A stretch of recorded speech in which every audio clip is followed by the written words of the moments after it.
Hey guys, so we had a lovely comment when we were showing you the room about our beetle, and we're going to show you a little bit more about it and tell you some things. But first of all, thanks for the comment, and this is us reacting and doing the comments. So anyone else, if we ever ask for any tips or tricks or names or things, don't be afraid to just slap in a comment. We do read them, and we do love to hear your thoughts and your views on some things. So keep that going. That's cool. That's nice. So here, the beetle that you saw when we were going around the room, it is an enlarged model of a Melolontha beetle. And it was used in entomology classes in Prague, basically.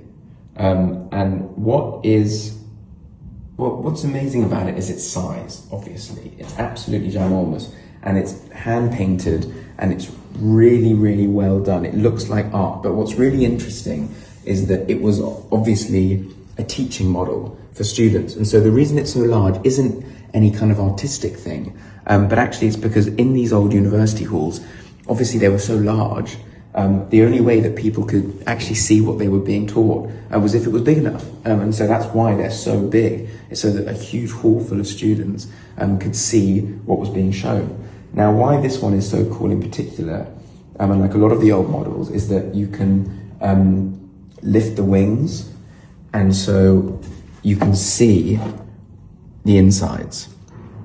And so the detail is incredible, and the hand painting is masterful, and it's really interesting that you get to see the whole sort of cross section, which is really amazing.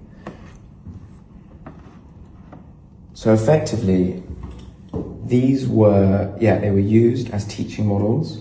And what I love, I think, is that back in the day, no smart boards, no ChatGPT, learning was such a physical thing. You really had to be there and see it in person. And there's something beautiful about that at the same time, that necessitated high art, that necessitated expert craftsmen to basically put a lot of work and soul into the art, into the work, even if they were just going to be used as teaching tools in university halls. Nowadays you wouldn't get that, and so I think it's an amazing thing to look back on, to know that even teaching back then it was so artful. This one doesn't actually have a manufacturer, but it is of a certain ilk, that it was probably one of the more famous people in Prague, in Czechoslovakia and the Czech Republic, making them at the time. Around about 1950 is when this was made. But it's just beautiful, and the painting is amazing. And actually, I would like you to come around and have a look at the face and the front area as well, because this does also come off, and you can see inside the front there, which is incredible.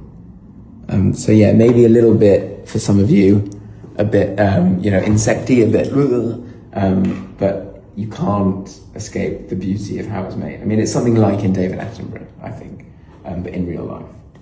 So that's one of our bugs.